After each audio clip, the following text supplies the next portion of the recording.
Hello, everybody. My name's Milan Starcic. Welcome to Freedom Rising, a podcast dedicated to empowering individuals on the journey to personal growth, lasting serenity, and freedom from addiction. Tune in and join the movement. Your journey to freedom starts here. We neither represent, promote, or demote any 12-step program or organization. We are merely souls on the path of recovery with the desire to expand our lives and experiences and share them with you. Hello, everybody. Welcome to the 197th Recovery Freedom Rising podcast. I'm Milan Starcic with co-host Shannon B. And today's topic is when the rubber of the spiritual principles meets the road of recovery. When the rubber meets the road, everybody. Could you tell us what this means to you, Shannon, and why you were ecstatic to cartwheel into this episode today? Yes, cartwheel, back handspring into. Whoa, yeah, I was thinking back handspring quarter turn, but Run and launch myself at. Yeah, because I'm big on the action, when something isn't just here's what I'm doing for pure survival and it becomes now a lifestyle and it's second nature, like that's for me where the goods are, right? And I like to call that like into your second, third, fourth, fifth, as it goes on years of recovery, but pretty much for me in my second year. Because the first year, and I might speak generally here, so those listening, if this not your experience, don't take offense to it. But I found you're just happy to be off the substance. You know what I mean? And to get some tools to not have to, go right back into addiction. And that first year feels like a lot of wows. Wow, I'm in this program now, I'm doing the steps, I've got a solution outside of my unhealthy coping mechanisms and starting to rebuild relationships. And it's all very new, right? And you're getting these feelings and aha moments you didn't even know could exist without a drug or alcohol, without drugs or alcohol involved. And then you get in the second year and it's like, okay, whoa, the high maybe of that's worn off a bit. And it's like, this is now my life. So how am I going to proceed forward with this? Like that early recovery bubble has been burst.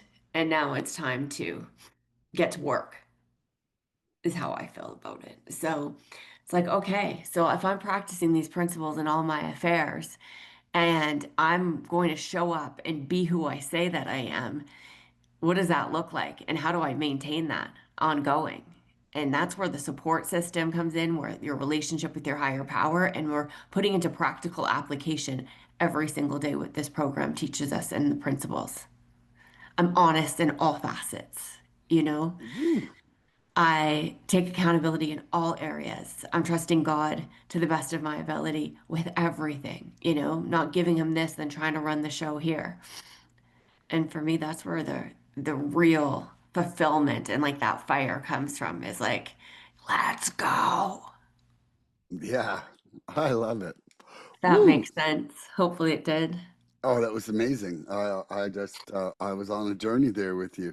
When the rubber meets the road, I, I, I just can't help but picture muscle cars for a second. You Oh, know, and I love muscle cars, so that's probably also why this but kind of ties into the whole 80s rock thing. And I'm just uh, like, when the and bullet. it like burns out, like we're like the fishtailing a little bit as we get rolling down the road. Yeah. But it's like the things that like hammered into me right away when I came to recoveries. Faith without works is dead. And shortly after leaving options, I wrote a song, and I remember it was like "See who you are when no one's around." Was one of the lines, and that's when the rubber meets the road.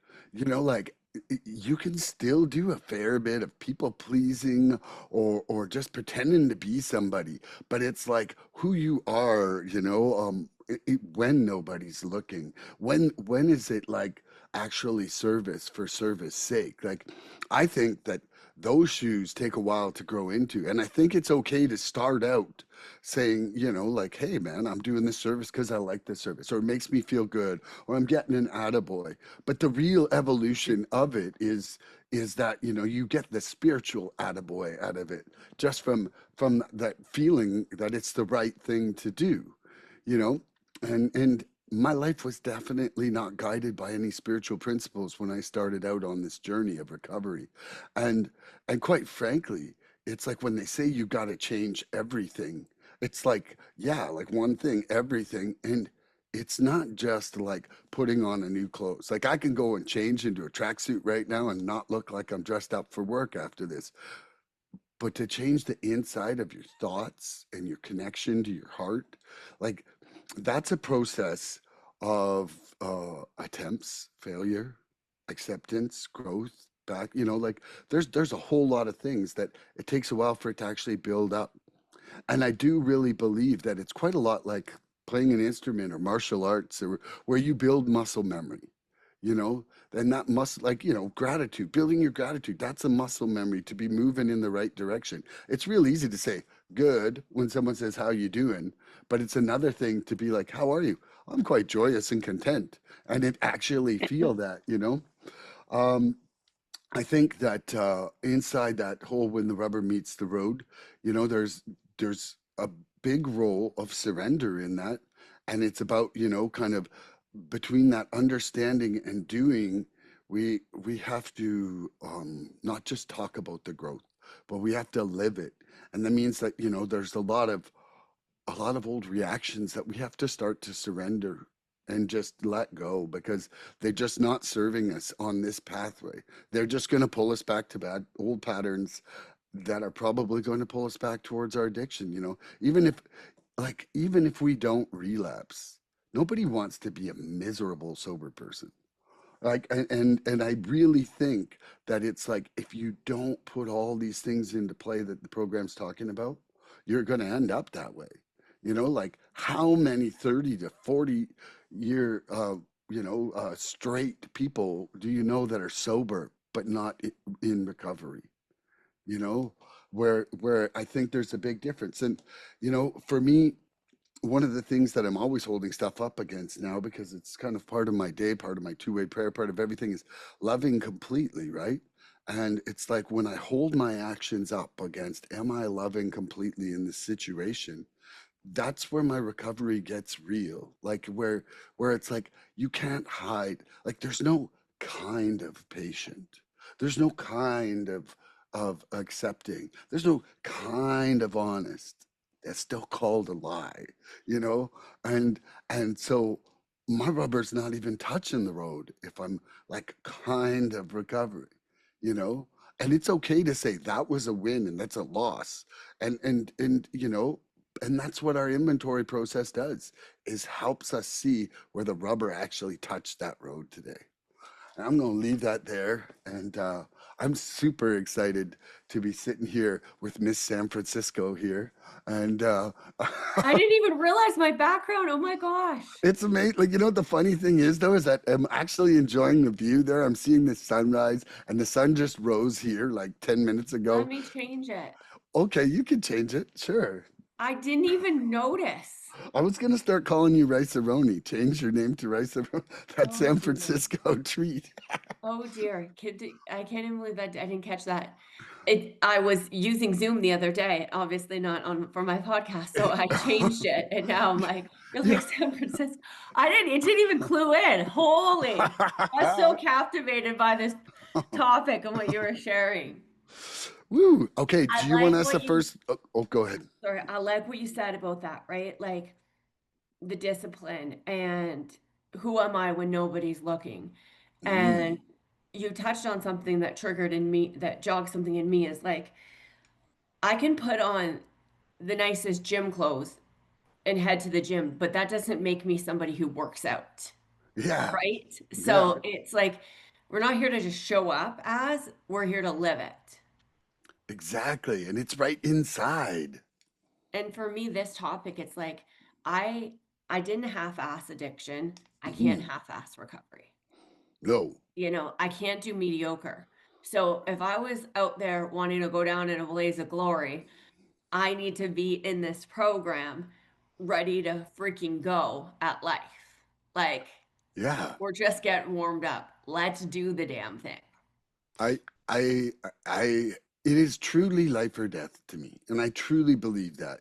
And, I don't think that everybody has the same rock bottom, and I just can't speak for everybody, but for myself, it just feels like either I'm really doing this or I'm not doing it at all. Like there's just never going to be a medium.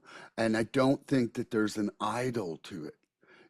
Mm-mm. Like some people park and listen to the purr of that motor, but that's not it for me. Like I'm either growing or decaying, and I just don't see there being this flat level. It's either up or down, you know, because when Growing I'm or idling, decaying. it's I just like like that. I'm not trying to learn. And I think that that's an important part of things. Do you want me to start with the questions? Fire it up. Vroom. Recovery truly begins the moment we stop explaining principles and start embodying them. How do you recognize when your actions align with what you've learned in the program? I feel right inside. When I'm doing something that doesn't align with my moral compass or my core values, I feel it. It's like, ugh, doesn't feel good. It's the same way I feel when I know I've gone a little too far here. Now I'm gonna have to make an amends. Or I should have had a restraint of tongue, but I didn't. Like that gross feeling. I'm not happy about the way that I showed up in that. So living in my truth is crucial for me because I start cutting corners in one area, I'm cutting corners everywhere, and then my disease is telling me you should drink. Like Hmm. it's so quick moving like that. I get way too much stuck in self and not aligned with God and what this program teaches us. And it's very quick before whether it's a drink or another area of my life, I'll be moving into acting out in a non-healthy way. I love that.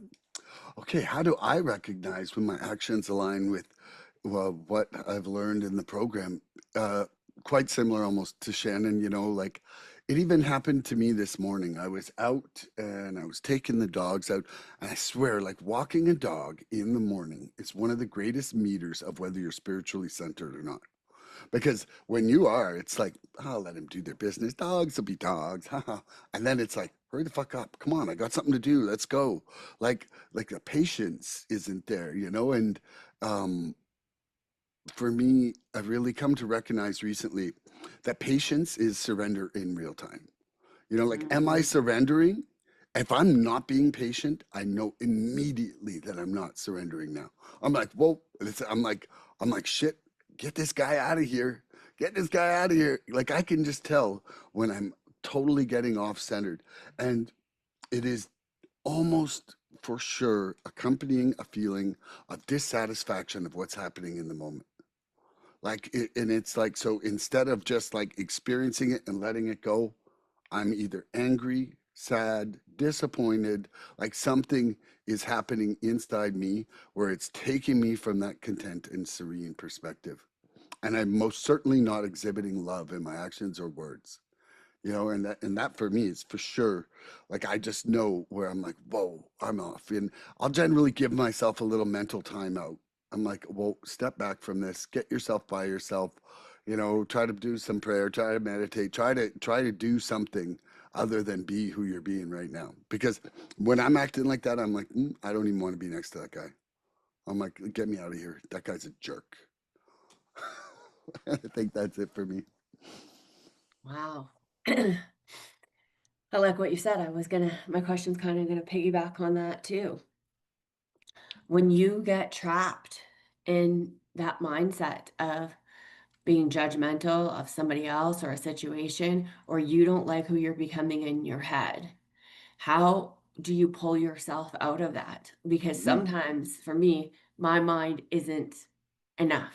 Like, yeah. how do you do that when you feel that pull to make So things worse. my number one thing right now is to exercise. It's almost like burn off that negative fuel that's happening in me. Mhm. And fortunately for me, my favorite exercise right now is really fast walking. And I can do that anywhere. You know, like I'll be like back at 50 and see you later, everybody, and just like walk off, Forrest Gump it away and come back. And I think the most effective way to get out of self is service, and so sometimes what I'll do is I'll call somebody I know that's maybe lonely in the program, and I will just ask them about them, and I will not let the conversation be about me one bit. Like I'm just like, nope, nope. I'm like, I want to know about you right now. I'm like, and I'll literally say to them, I've spent enough time with me today. And Yeah. then, like and they're like, huh? And I'm like, trust me, I know enough about me right now and how my day's going. I'm like, tell me about yours. And and so yeah, and you know, praying for some guidance, trying to reconnect with the moment because I am most certainly not being right now when I'm in those states.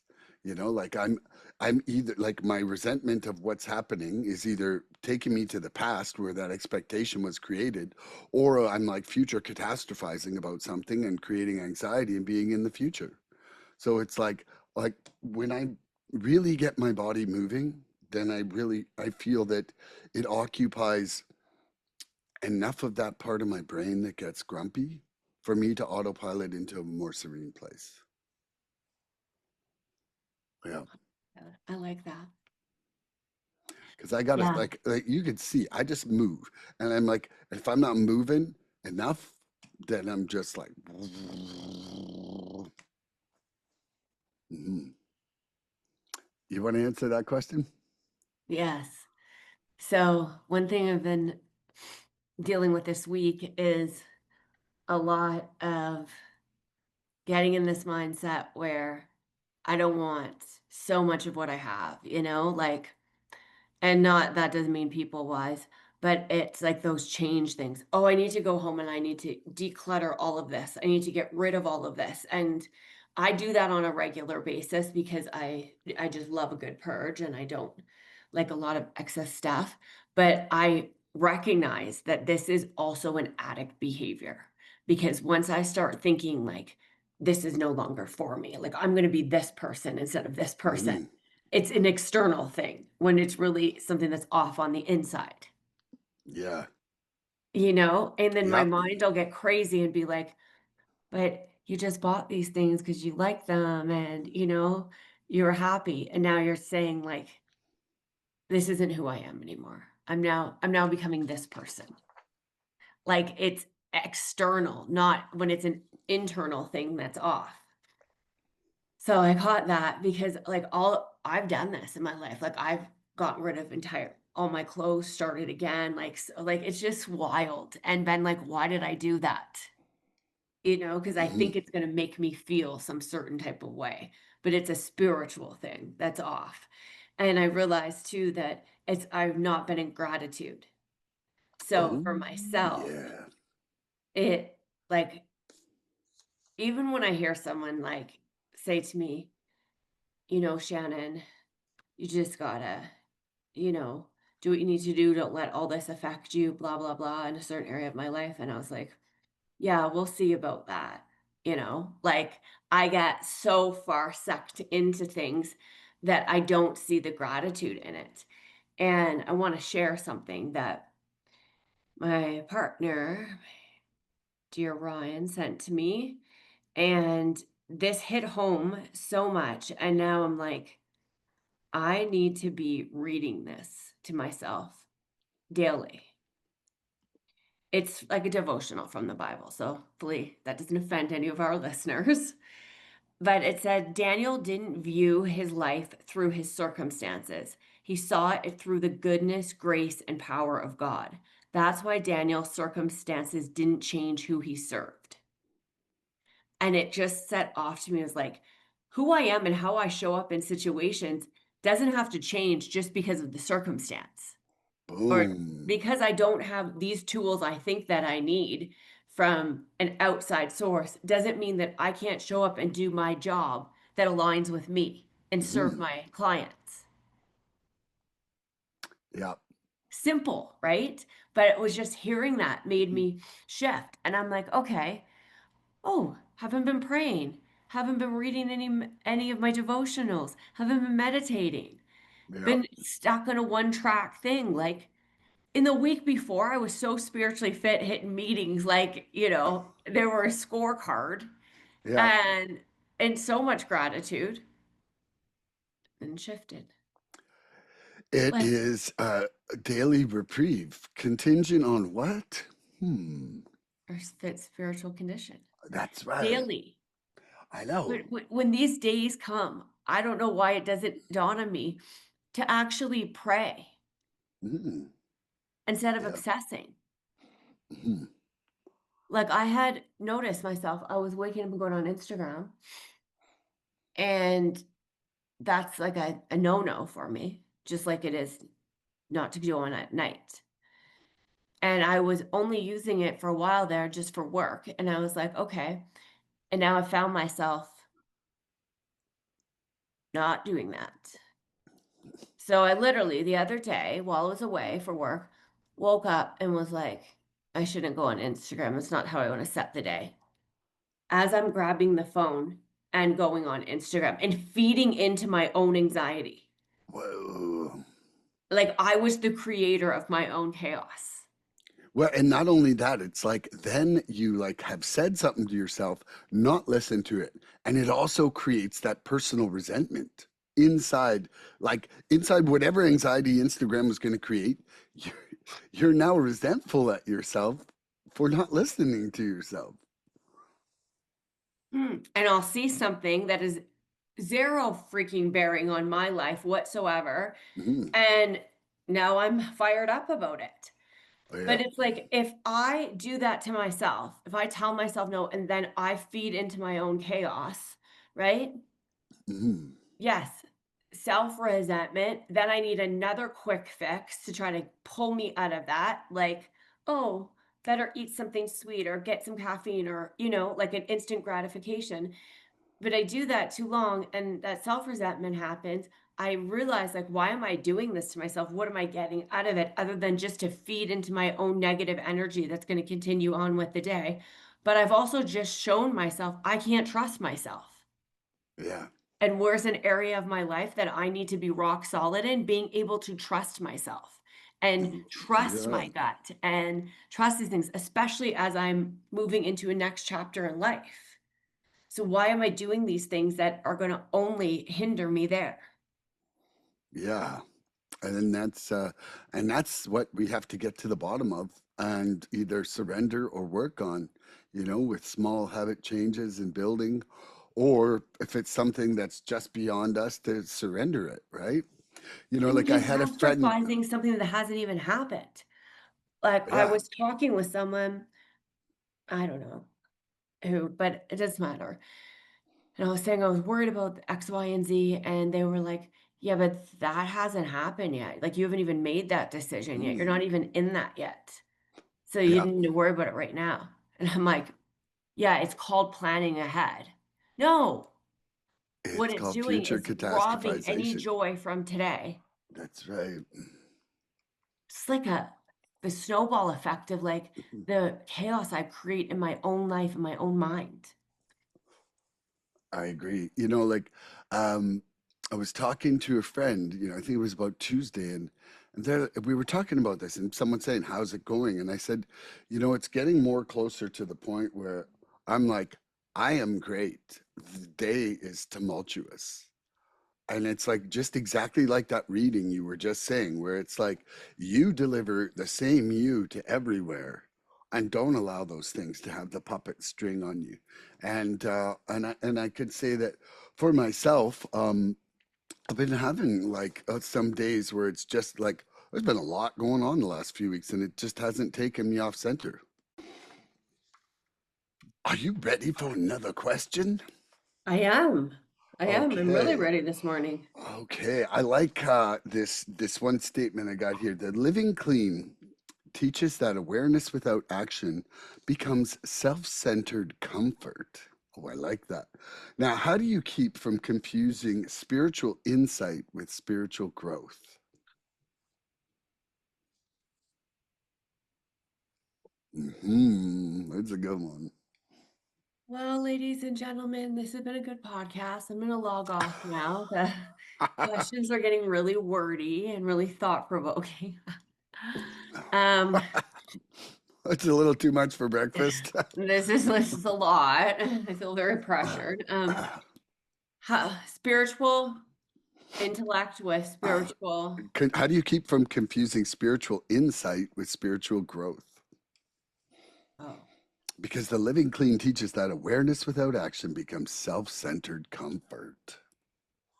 well, just because I know something has no bearing if I'm not doing it, Yes. right? It's like that old saying, like, take my advice, I'm not using it anyways. Yeah, I like that one. Do what I say, not as I do, or like, that. Yep. But yeah, it's like take my advice, I'm not using it anyways. So because I can be spiritually aware of something, or I can have those aha moments, if I don't put that into practicality, it's just me knowing it. And I can feed into ego of like, well, that's because they don't know this, or that's because they haven't, had this moment of clarity. But if I'm not acting that way, I'm just still spiritually stunted. Hmm. It's like I'll use an example of like school. So if I have the textbooks and I read the information in there, but I never show up to take the test and I never apply that, then I'm not learning. I'm just memorizing. Hmm. I don't need to sit at a table to drop a spiritual nugget if I haven't seen what that can change can do in my life. And also, growth is more silent. Whoa, growth is more silent. I Oh, think that spiritual growth is not, you don't need to boast about it. oh yes. You just show up that way. People see it in you. Love does not boast. I'm laughing because I can hear Ryan in the background while I'm answering this question. I'm thinking about what I'm like, doesn't have to boast about it. As meanwhile, I can't even tell you how many times I'm like, aren't you proud of me because I did X, Y, and Z? Yeah. I know. Even though I've done the action, let me just remind you that I did it too, so that I can have the verbal validation, right? That's right. But verbal validation all day long when you haven't actually done anything, you feel like a fraud. I do at least. It's absolutely fraudulent feeling. Yeah, 100%. Are you leaving that one there? Is it my turn to answer it? Yeah, I'm putting my I'm putting my plate Ah, down and I'm okay. stepping back from the table. The living Your clean turn. teaches that awareness without action becomes self centered comfort. How do you keep from confusing spiritual insight with spiritual growth? You know, I think that the insight for me, right, is comes at that point of awareness. Like there's a Mhm. lot of things that I learn that I'm not actuating at all yet, you know, um, but I'll never actuate something I haven't learned. Like, so for me, I would say that I see the insight as the first step. And, uh, and quite often at that point, I start talking about it with people. Like I really do, like either on this podcast or with my sponsees or with my sponsor. Like I, I'm like, whoa, look at this thing I just kind of was figuring out or heard or whatever. Like I've said it here a million times with you, even already, on various podcasts and whatever. And I think it's like I say with music, like I can't write a song I can't play, even if I can only play it in my head. Like if I can't think it, I can't do it because I'm not doing it, you know? And so it takes that insight and awareness to occur. But, you know, confusing the two is like Shannon said, it's like you're not doing anything. Like I can talk about being loving all day long while I'm belittling you. And it's like, that's not love, you know? And so it comes, I think, the difference between confusing the two really comes from like humility and honesty inside Mhm. me, where I'm like, whoa, okay, I'm really actually not doing what I say I'm doing. And that comes from what I would call a pretty rigorous inventory system on a constant basis. Like if I ignore to actually take an honest look at myself, then I don't know where I'm at anyway. Like and then I'm just like faking it. Like, I literally, because I will have the propensity not to see my faults if my intentions inside me are pretty good. And Mm. it really takes um like when we were talking the other week about we're entirely ready, right? Like it takes that full insight to know what the heck you're going to surrender, but it also takes that full insight to know what I want to do, like, or what I don't want to do.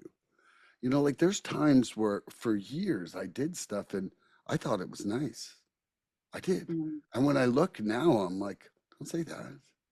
Don't say that. That's actually hurtful to them, or whatever. But it's like I didn't see it all, you know? And so I think that insight is one of the steps to that growth. But it's not one or the other. I think it's one on the way to the other if I'm actually growing, Mm. and I'm hoping that I am. And so all I can do is keep trying. And I'll leave that one there. I Okay. love you. And I love getting together on Saturday mornings. Well, yeah, we're killing it right now. We're having a good time. Yeah, Okay, ready? I'm ready. So when we talk about rubber hits the road and, putting lessons into action and what we learn into practicality, all of that, what is one area of your life that you feel you're a little bit stumped in, falling a little short of putting action behind that? And what do you feel is holding you back? You know, I'm not sure of the mechanisms that are holding me back, but I would say like, my example from this morning with the dogs of being impatient, there it's the the most troubling thing to me right now is my own personal discomfort from anger. Like that that these other shortcomings, their default engine in me is to feel angry. Even if I'm not yelling, even if I'm not like even if it's just inside me, it feels like shit to be there. And and and when I'm impatient, when I'm running on expectations, you know, when I'm not addressing other people's needs, when I'm not being in service, it's like the default is to feel angry, and I don't like that, and I've looked at the mechanism, or I've been looking at it a lot, and I think one of the major causes of it, and I'm not sure how to let this go. I've been praying to surrender this. Like, this is not something that I'm not working on, but you're talking about success or not success, right? Like, and for me, it's that I grew up in a very rough environment as a child. I Mhm. had to fight once a week from 3 years old to grade 10, at least once a week. And so my default was to eliminate somebody, and then I could walk home. Like if somebody was doing something that I felt was negative, I attacked back and I was hopefully going to walk away, because if I didn't attack back, then I would be attacked and I wouldn't walk away. And that has created a really unhealthy pattern of reaction that I'm not entirely free of shedding yet, and I can see it coming. And sometimes it just is me removing it to myself, and me experiencing that anger on my own until I can calm it down or work it off with exercise or pray it away. But it is definitely my number one struggle, for sure. And yeah, I'm ready. I'm ready. Yeah. And what about you, Shannon B? Hmm. More will be revealed, hey? I'm having a lot of revelations this morning. Yeah. Um, One particular area of my life, I like, okay, God, I'm gonna lean in faith, and then literally in the same second, I will try to control it. Um, I'm starting to question myself sometimes, like, am I being entirely honest with myself? If I truly do feel this way and this is the reality of the situation, what's still keeping me in the same? What's keeping me from making the change? Fear, right? Have I, am I still trying to control an outcome? Like lots of questions, right? Also too, why am I focusing more on what I don't have than what I do? And why am I missing gratitude? So I get Ooh, stuck on something, right? And I can see that it's pulling me down negatively. And just because I'm not showing up like that externally doesn't mean I'm not still fighting it inside. And we ceased fighting everything and everyone. even ourselves. So I haven't ceased. Mhm.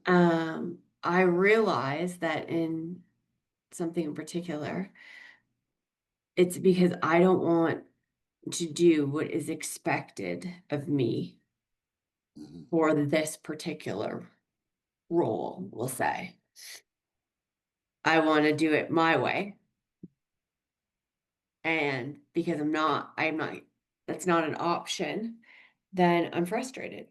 When really it could just say, hey, this isn't for me. It's not aligning with me. Going to remove myself and go in this direction and trust that that's the right thing to do. But I'm still trying to run my will because there's a fear next to it, all tied into finances, right? Mhm. Never had outing myself here. Haven't had a lot of financial insecurity in recovery. I Mhm. haven't.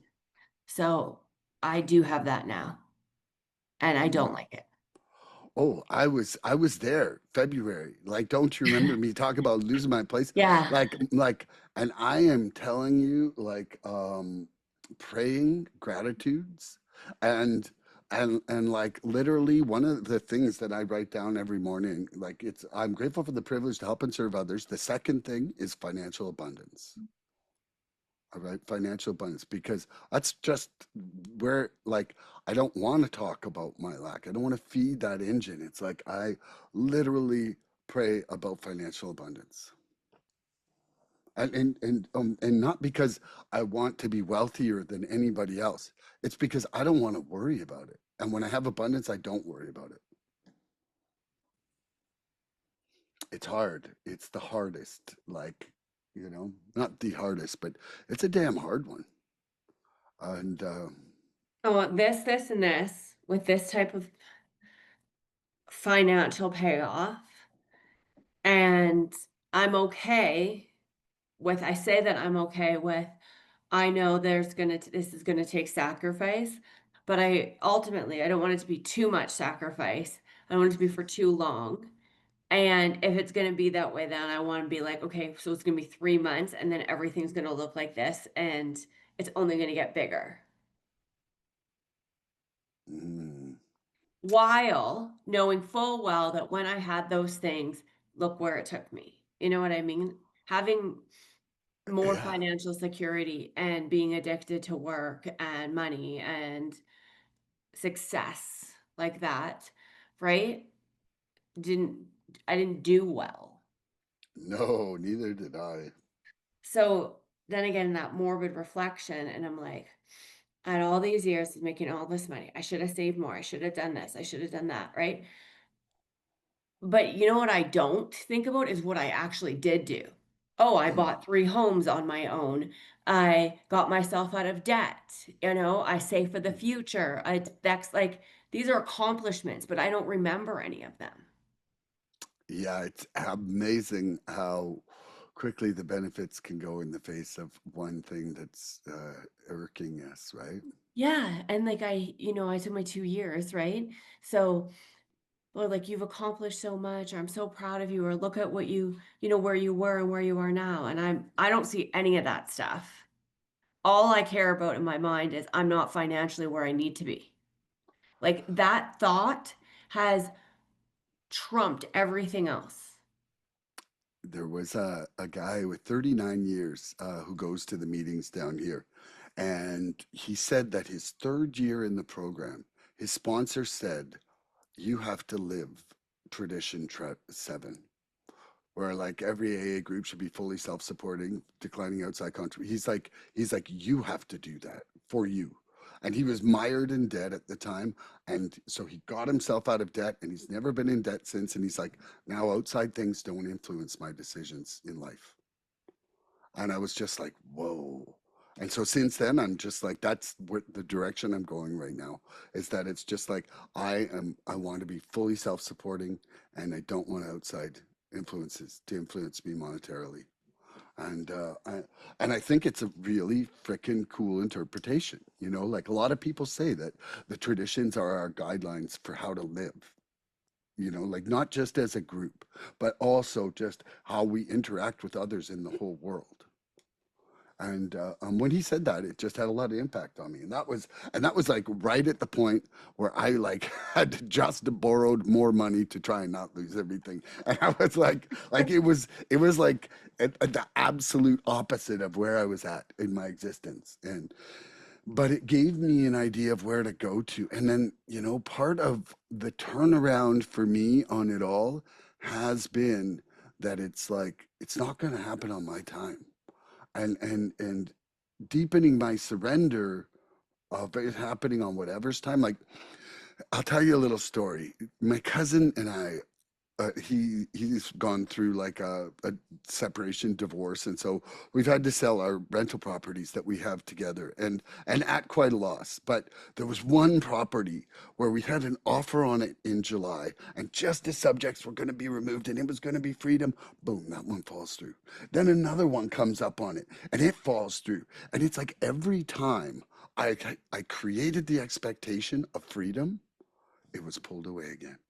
And finally, this round, I was like, I'm fucking surrendering this. Like, I'm like, whatever happens, happens. And last night was the night it came up, and it was supposed to be decided by 6:30. 5 o'clock had no answer. 5:45 had no answer. 6:05. And finally, I'm like, well, you know what? If we've got to extend this or it falls through, I'm okay with it. Get the call, and it happened, and it's done. And I'm like, it, like the universe was literally just like throwing surrender in my face. Like, oh yeah, you want some surrender? Try to surrender. Try to surrender. You ain't surrendering enough. And I really think that sometimes our lessons come like that. I think that this is a lesson in surrender for you. I really do, because I was just put through it. It's like a test of faith, surrender, and gratitude right there. Like three things, because like you still have somewhere you're living, you still have food, you still got a nice hat on your head, your computer's still working. Like there's a whole bunch of things that are actually Oh, going to, I have everything that I need. It's just my yeah, mind that's thinking now, oh, well, what about the future? What about yeah. And mine was too all year. But what I'm saying is it's been this relentless test all year. And the only time that it finally just stopped was when I passed the test. Like that, it would. I swear, if I had not surrendered last night, that deal would have fell through last night. I swear it would have. Like it was just like because what happened was is on the last deal that didn't go through on this property, it was all going good, and and I had surrendered it at the end, and then 2 days before. I unsurrendered it and I was like, got a great expectation. I was like, come on, come on, come on. And it fell apart. So I don't know. I really think that sometimes it's our lessons coming in it's the lessons and the blessings, right? And we have to give gratitude for them both. but I feel like you're just on a parallel thing of what I've been on the last 9 months. Like, absolutely. That's why I'd like to talk to you about it because you get it. You know what I mean? Hmm. Like, and then how much I realize, then realizing how much of my identity is tied to that. Yeah. That's the crazy thing. Like how much your day-to-day anxiety resides on that financial abundance, you know, and things meeting your expectation, and your timeline. Like that was the thing for me is that things were happening and I wasn't giving gratitude for the things that were happening because they weren't happening fast enough. and that was and that was such a twist in like when I could be the days I could be objective and look at it, I could see what the problems were, and so I just made sure, like, all all of my prayer and meditations were trying to back up that surrender, you know getting myself into a more grateful state. It was the the heightened, more frequent gratitude was definitely one of the biggest parts played, because I really feel like the universe not only just gives you what you need, but it almost only lets you keep what you're grateful for.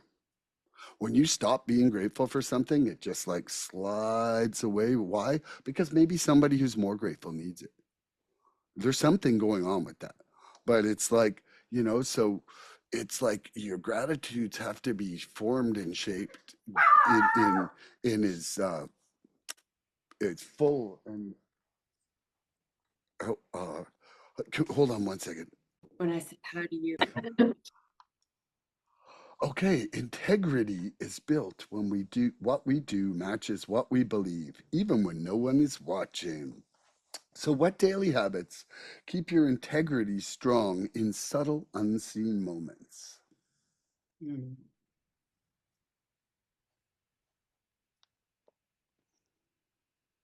Subtle things during the day, right? That keep my integrity.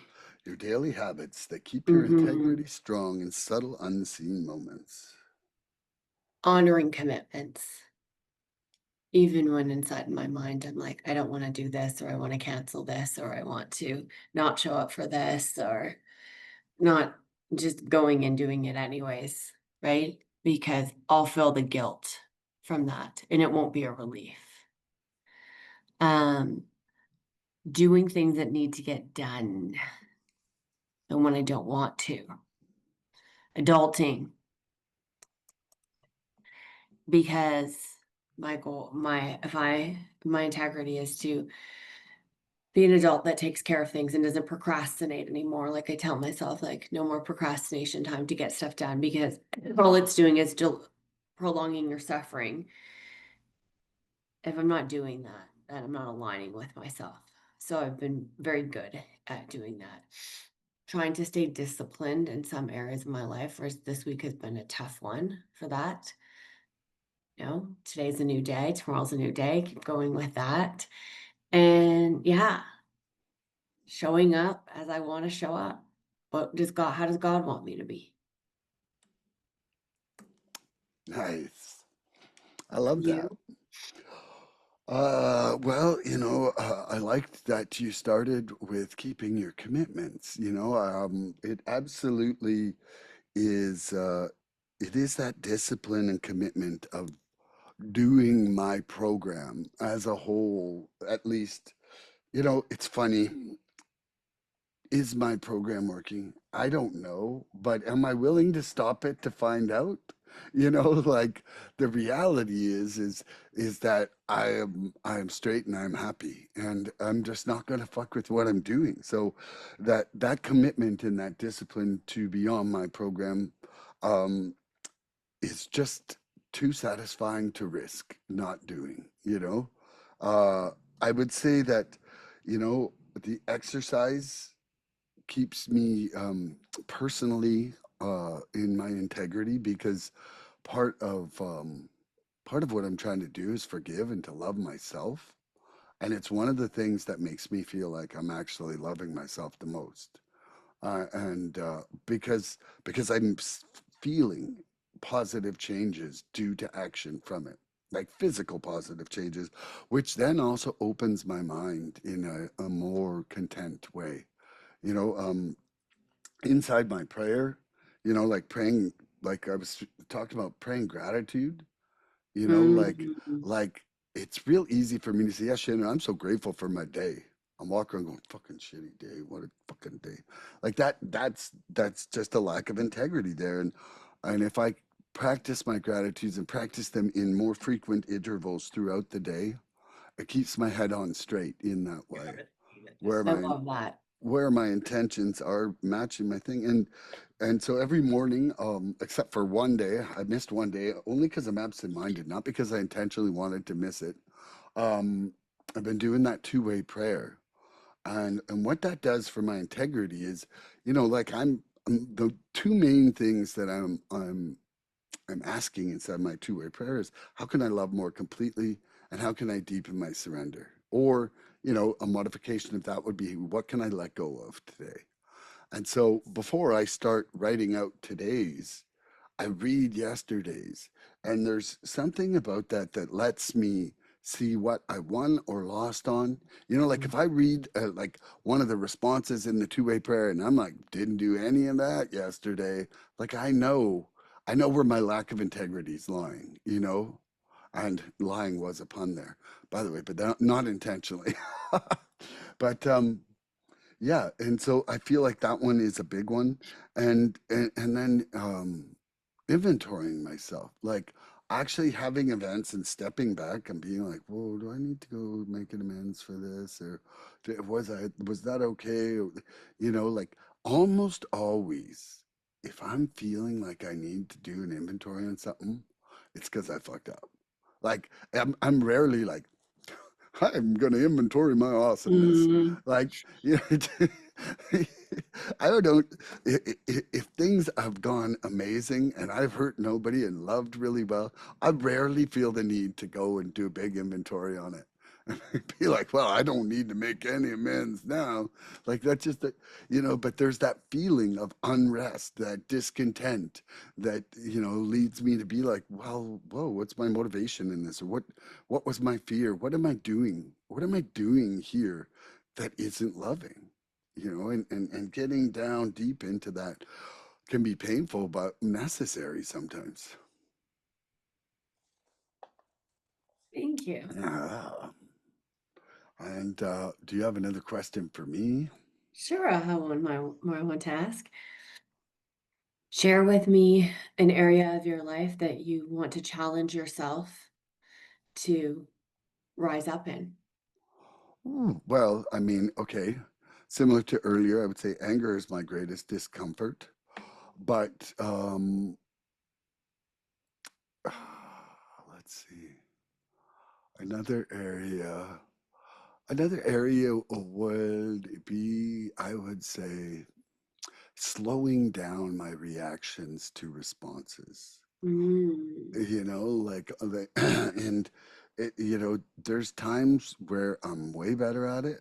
And there's times where I can almost telegraph it. Like I almost feel like I made a mistake, but I didn't. Like we have those moments, it's like, whoa. And you know what? Actually, another thing came to mind, where I want to celebrate things in life, victories or negative things, with a healthy choice. Like, I feel that quite often in life, I'm like, oh, this is fucking amazing. And I'll go and eat something shitty, or I would have drank, or I would have done drugs. And it's stuff that actually is completely unhealthy to me. And last night was an example. Like, so the subject's getting removed on that deal last night. It would have been like, holy shit, I'm getting pizza or having ice cream or something like that in the past. And Yeah. last night, I was like, I'm gonna do everything I can right now to change. And I had a tortilla with peanut butter and apple in it as a alternative. And And I felt really good about that. And I know that might sound really basic to most people, but for me, that was like a massive change from that being Dairy Queen or pizza or something. And it's just that it's like, why do I associate something winning with shitting into my body with bad food? Like, Mm, and like, how is that a celebration? It's like, hi, I'm gonna help kill myself with unhealthy things, and and I want to celebrate life by actually enhancing my life, and I want that change to happen. And and I'm saying it here, folks. You know, Milan wants to love himself more in his celebrations, truly, without picking something that damages my life. I love that. It's instantly like we were like, oh, I deserve this, right? And it can go right back to like, oh, this happened, so now I should go celebrate with drinks. So this happened, right? Yeah, Like but it's still happening with something shitty that's going to food. cause you harm later, but That's right. feeling like that And it's it's like, why don't I want to go on a hike to celebrate that? Why don't I want to go say, oh, what's the healthiest thing we have? And how can I nourish myself to make better choices? You know, like I want to have kind of that holistic view of being better. And treats ain't it, man. I'm telling you. Like I literally had a moment a couple weeks ago and I went out and got a blizzard. I was hung over for 2 days from that monster frickin' blizzard. And I was like, really, hey, and then I thought about that last night when I was like, oh, I want a treat to celebrate this. And I was like, I don't want that again. I don't want that feeling again. because you didn't feel good after. I didn't feel good after for 2 days. Like the day after, I was like, oh my God, I can hardly move. I'm feeling so horrible. Like I was so post sugared. And let me tell you, that thing was the most delicious thing you could ever have had in your life. Like I get it with turtles and cookie dough and Oreo in it. Like it is like packed with craziness, but it does not treat your body good. That sounds like diabetes in a blizzard, an insulin spike, but that's a lot of flavors, and I'm glad that you enjoyed it in the moment, but you didn't later, right? And it's that, is this Yeah. instant gratification going to give me later complications and regrets Yeah. that I'm not doing it, Yes. right? Trying to Exactly. celebrate things in a healthier way. Thanks for sharing that. Yeah. Yeah. And you? Getting back into making my physical fitness the priority Ooh, yeah. Yeah, I always and thought it not still doing was. that I didn't know. mentality of like all or nothing. Okay. Just what am I going to do today? This brings me Mhm. enjoyment, helps me mentally and physically. And knowing that there's also going to be a bit of an adjustment period, like, body getting back used to things Oh, yeah. and not Grace. avoiding that and just leaning into it and being like, okay, I can do this. Hmm. Right? Because I realize that my physical health is equally as important as my mental and everything, right? I need to look after myself better. I just hit 6 months of doing 22,000 steps a day. And you feel amazing, hey? I feel amazing. I love it. I absolutely like, I'm, you know, I just feel so much more alive. I still feel like so much more healing is happening inside my circulatory, every kind of system. And it wasn't before I got my blood flowing for it. You know, it just wasn't. Like there was a limitation on how much lung capacity I had. You know, there was just more of a sluggish feeling. I feel honestly probably like 10 years younger after 6 months. I would say easily. In fact, I'd Wow. feel better than I felt 10 years ago, for sure, because I'm not full of pollution all the time. And that's why I'm really sensitive now to what's good or bad for me. Like when you're constantly just full of shit like alcohol and drugs and cigarettes and everything, like when you're constantly full of that, You don't realize how damaging something is. But it's like when you're all of a sudden clean, it's like, whoa, that little thing I ate has affected me massively because I'm actually feeling everything in my body. And and because I'm like constantly walking and my watch is on, it's like I know what brings my heart rate up. I know what like slows me down for the day. And I'm be like, whoa, okay, I'm doing like, one more minute per kilometer, which is a 10% difference, which is like that's a substantial decrease in life force energy just from eating something crappy. I'm really proud of you. Yeah. Is it my question or your question? It's your question now. Okay, here we go. Loving completely doesn't mean we don't just speak kindness. We practice compassion in motion. How has love for others guided your actions during difficult interactions?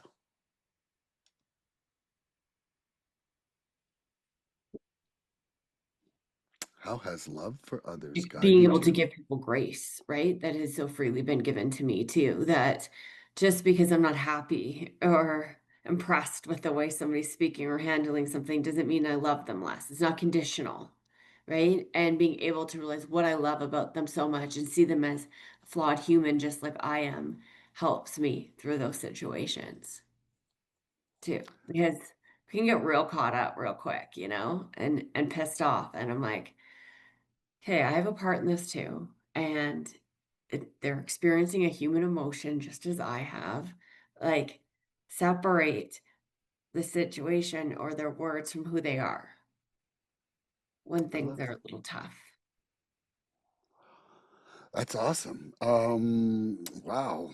Okay, so loving completely means we don't just speak kindness, we practice compassion in motion. How has love for others guided my actions during difficult interactions?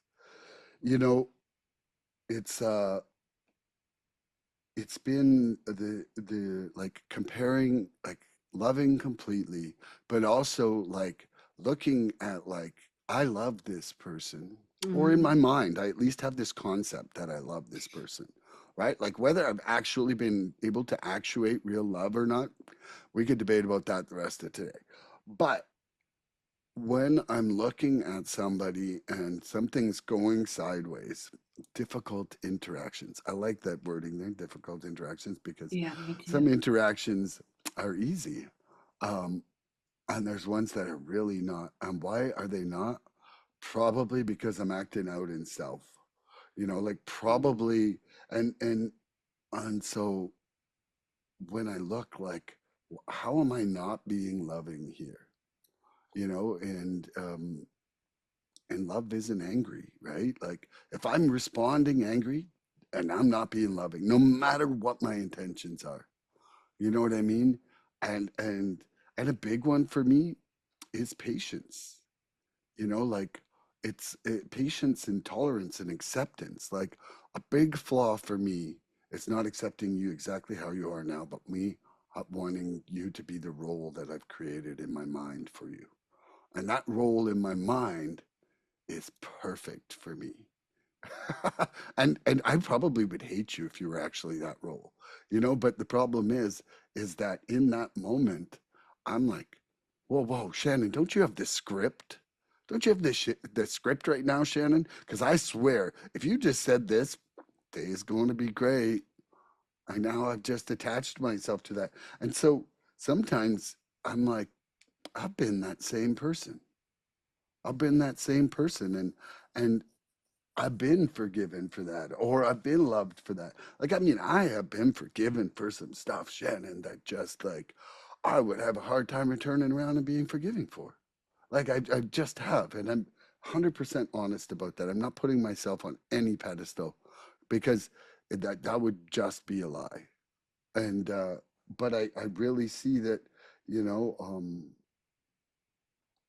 that love for others, I have to step back. I have to step back and really inventory myself in those difficult interactions, because when it's coming at the speed of light, I know like my muscle memory is still to fight back, even if the fight isn't a fight. Like even if I'm the one creating the fight out of fear, It's like my response. It's like, eliminate them, walk away, Yeah. walk away. Watch how quick I can chop you up. Oh, yeah, yeah. Yeah. Anyway, yeah, that's my answer on that one. Do you have another question for me? I think we've covered really everything that I wanted to ask. What about yourself? I've got a couple more, but just Fire them out. okay, okay. Well, you know what? We're going to some fucking lightning round. You know why? Because Shannon B and lightning round live in harmony together, folks. Ooh. Ooh, here we go. You ready? Yes. The 12 and 12 calls this a daily reprieve contingent on the maintenance of our spiritual condition. What specific practices help you maintain spiritual readiness in your daily life? Which spiritual principles, practices Practices, help me? specific practices. Yes. Asking myself, are you showing this person love, compassion, and tolerance? People that I love, right? Pausing when agitated, not responding right away, realizing that, hey, my initial thought is probably not going to be how I feel once I digest this and walk away. Trying to restrain myself, saying things that are only going to cause problems later. Making sure I have enough sleep is important, that I'm eating, that I'm not making emotionally charged decisions, and going to meetings, connecting with other alcoholics. Like all of that keeps me in solution. And more than anything, going to God. Woo-wee. And more than anything. Okay. So, what specific practices help me maintain spiritual readiness in my daily life? You know, I've said like I get up, I do my readings, I do my gratitude, I do my two-way prayer, I go on my darkness walks. Now I call them because I do my first two Mm. in the darkness this time of year with no flashlight, wild animals, come on, baby. But I also pray when I'm out on that, and I'm also praying gratitude. A lot of the things I do too is make sure that I'm learning something all the time. You know, like I feel that if I'm stagnant, my education for my sponsees is also probably getting stagnant. And so I Mm. like to have new things to talk about where I'm inspired. I listen to amazing friends on this podcast, and that changed my life every single week. I go to meetings. I open my ears when others are sharing. I try to find something from everybody, and sometimes even just that something is the ability to love them for who they are. And that's it. Okay, now you're gonna like this one, Shannon. When the rubber meets the road, the heart must lead where knowledge alone cannot go. How has emotional honesty strengthened your ability to live by spiritual principles? How has emotional honesty strengthened your ability to live by spiritual principles? Well, holding myself accountable, right? Being honest about, hey, Mhm. is this reality or is this just the way that I'm interpreting it or the way that I'm feeling? And also, too, like, if I feel like someone who's loving and caring in my life I'm having a conversation with has said something that set me off, asking myself, like, okay, what are they really saying? Or asking them to clarify. Here's what I just heard you say. I'm sure that's not how you meant it, but what did you mean? Like asking for clarification and being gentle on myself too. Hey, if I'm having a rough one or I'm really in my feelings about something, I had to be honest with myself that I'm probably not in the best situation to show up in serious conversations right now. So removing myself, right? Knowing my limits, emotionally regulating. Ooh. Always keeps me Okay, in the how nick of has time. how has emotional honesty strengthened my ability to live by spiritual principles? It's put me in touch with where I really am at. And, you know, integrity, like we spoke of earlier, like you can't live in integrity if you're not honest with yourself about your emotions. I'm not Mm. necessarily striving to please, people please. I am pleasing people, but I'm not trying to people please.